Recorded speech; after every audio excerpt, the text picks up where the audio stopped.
Hi, I'm Yvonne Diaz, co-founder of Oncogene Cancer Research, and I'm pleased to be joined again by Gillian, who's living with EGFR lung cancer in Ireland.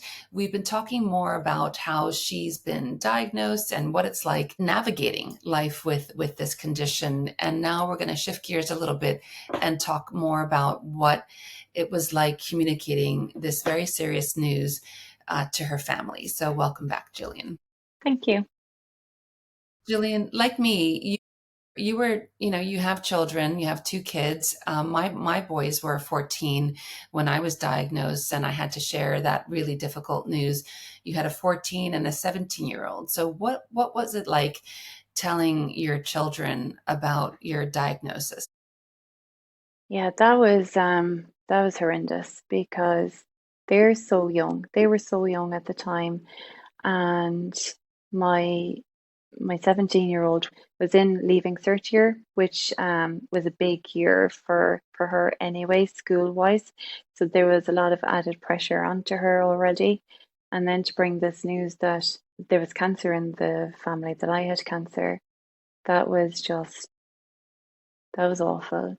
Because I was scared, but they were scared, and I didn't have the answers to give them. And I kept saying, I'm going to be fine. Everything's going to be grand. Everything's going to be fine. Um, yeah, it's not news that you should ever have to tell young children, ever. Um, Telling my father, I'd be really, really close to my father, and telling my father was absolutely heartbreaking because he's such a warrior. And I knew the minute I told him that I was going to turn his life upside down. And for me, that wasn't something that I ever wanted to do. And it did turn upside down. When I was in the hospital having the surgery, I was lucky my aunt is a nurse in the same hospital. So she used to come and check on me every day, unbeknownst to me, and report back to my dad. But he didn't eat until he knew I was okay. He didn't eat until I was over the surgery, and things like that, because he was just so worried about me. But I'm very lucky that I have great support with friends and my family. But yeah, telling the kids was just not something I'd ever want to do again, because it's heartbreaking.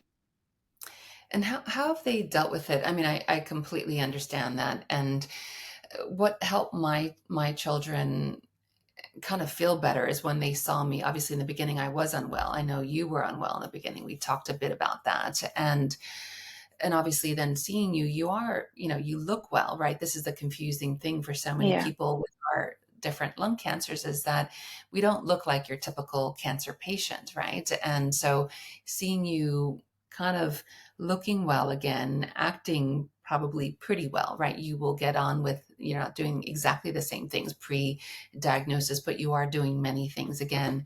So has that helped them at all? And how do you keep them abreast now? Yeah, absolutely it does.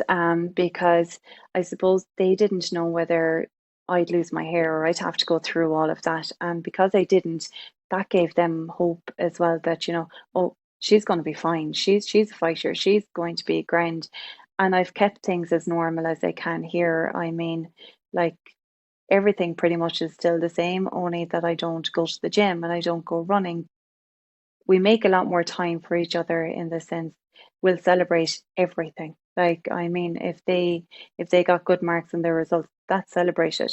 Their first week back at school is celebrated. Everything is celebrated now, and it's just, I think it's brought us all closer as a family as well, which is great, because we appreciate each other and we appreciate the time we have with each other as well.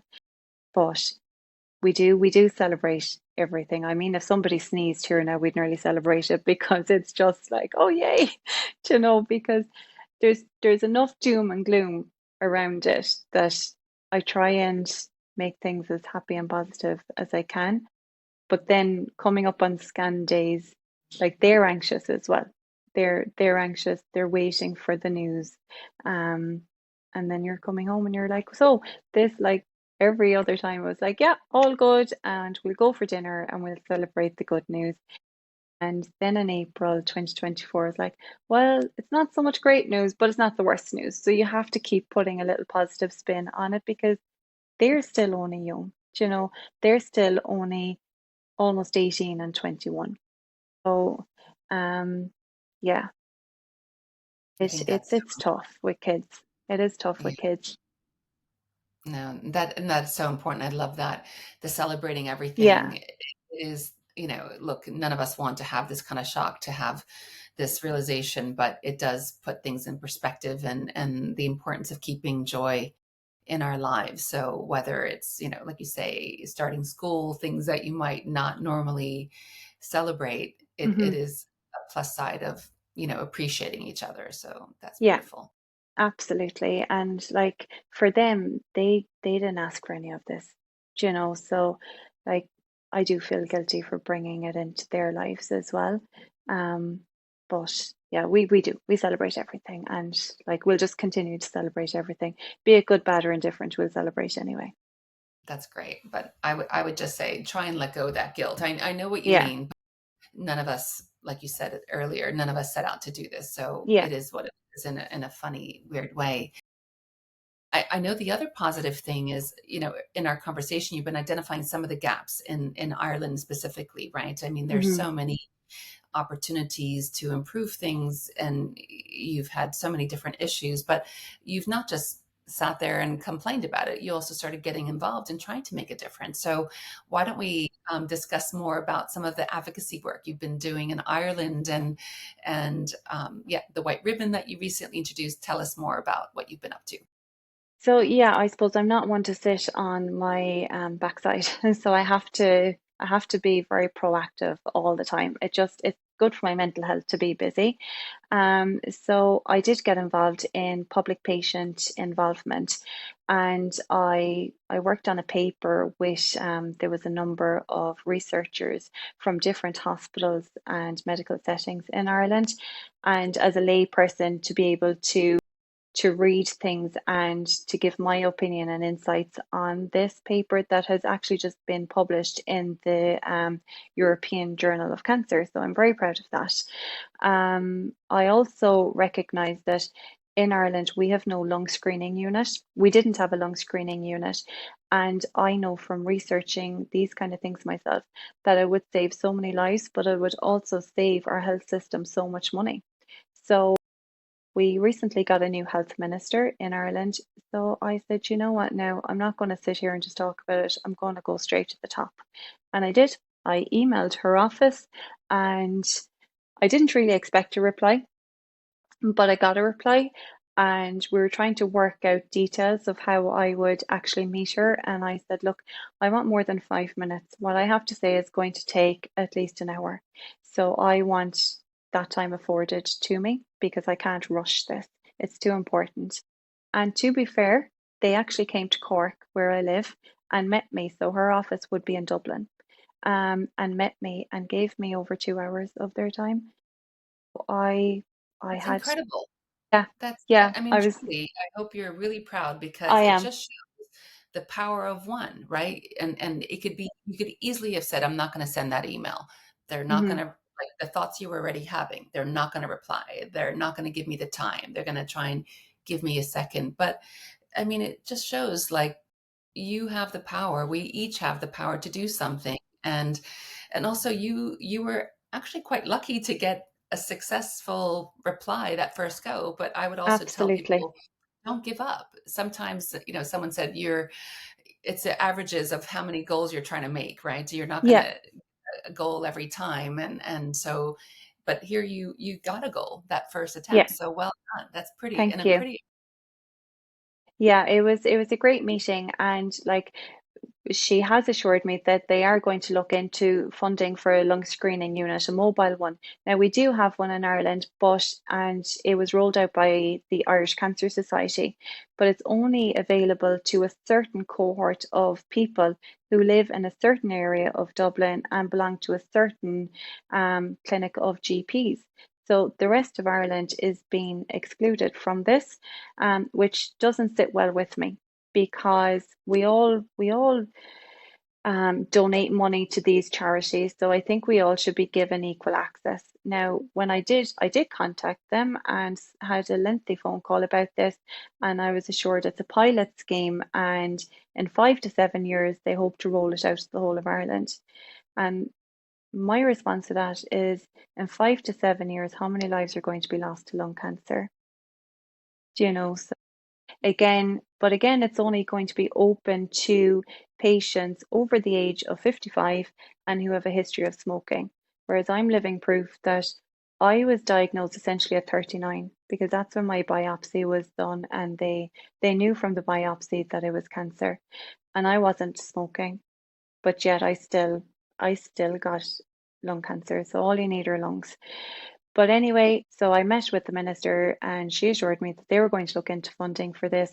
And my proposal was that this lung screening unit would be put into the likes of GA clubs, soccer clubs, rugby clubs, the length and breadth of Ireland. So people in Mizenhead or Mallinhead could avail of a lung screening unit that would potentially save their lives, because I don't agree that your postcode should determine whether you get to have a screening or not. Mm.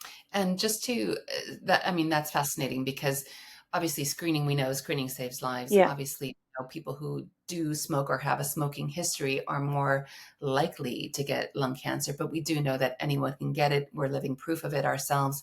So, can people, because in England, there are some self referral pilots going on as well. Is that the idea that people who don't fit the criteria of any age or smoking history, can they also self-refer for this screening?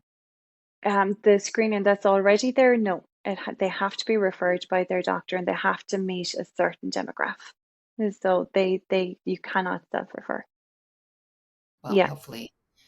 I yeah, mean, look, let's see what happens with this yeah, pilot in England, absolutely. and see if others Like will. mine was my diagnosis was an incidental finding. I went because I was feeling dizzy. I didn't have any other symptom. I had no cough, I had no pain, I had no blood in my sputum, I had nothing.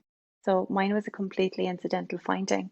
Um, and that's the whole idea of a lung screening unit, is that everybody could get screened, regardless of their history of smoking or not, regardless of their age.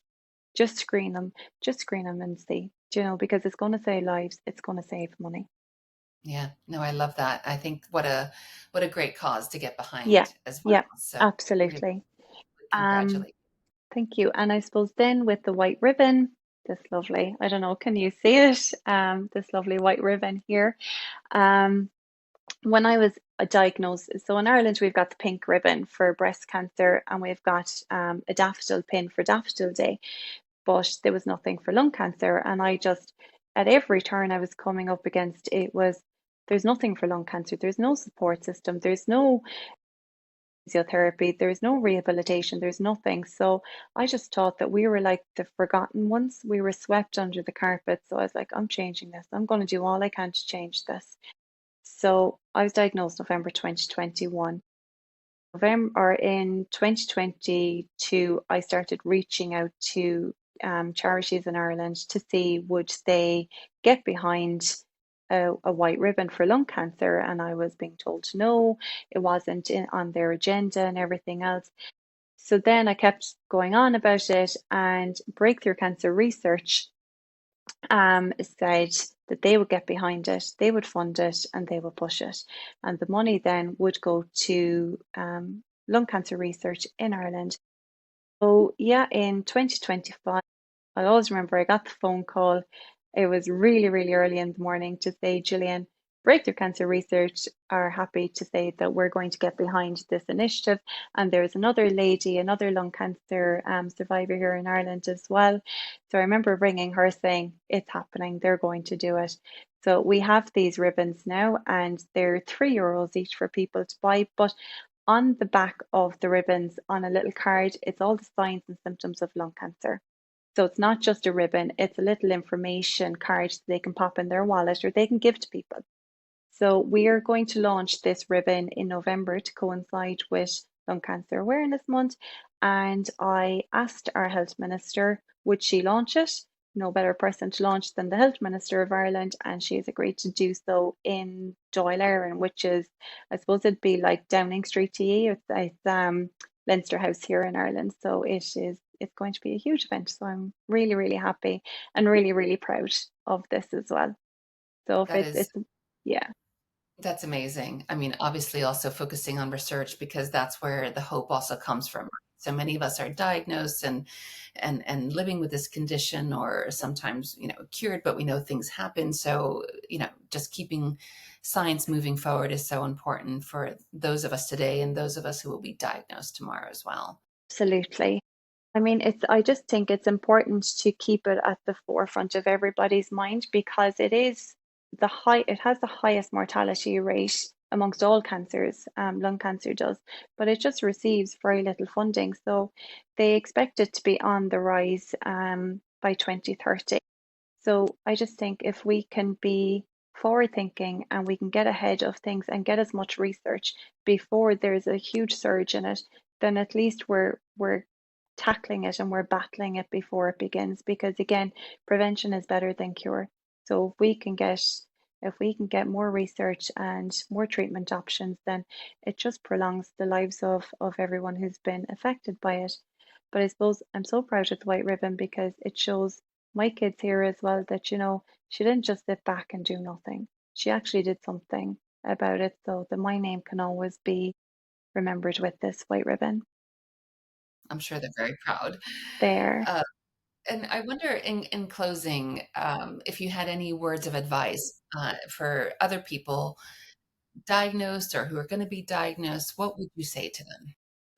I suppose for people who haven't been diagnosed would be more of the like, if in doubt, get checked out because all you need are lungs to get lung cancer. You don't need to be an elderly person with a history of smoking. And also for those who are newly diagnosed, stay away from Google. Just stay off Google because the statistics there are outdated and they may not fit your diagnosis at the time. But reach out and get help and like seek support systems as well because when it works, it really does work. You're not alone, and there's many of us now who are on social media, and just reach out to any of us, and we'll be very happy to talk. That's all right. I love that. That's great advice. Thank you so much. Thank you again for No sharing your problem. story. And we'll look forward to seeing you on social again. So thank you. Thank you.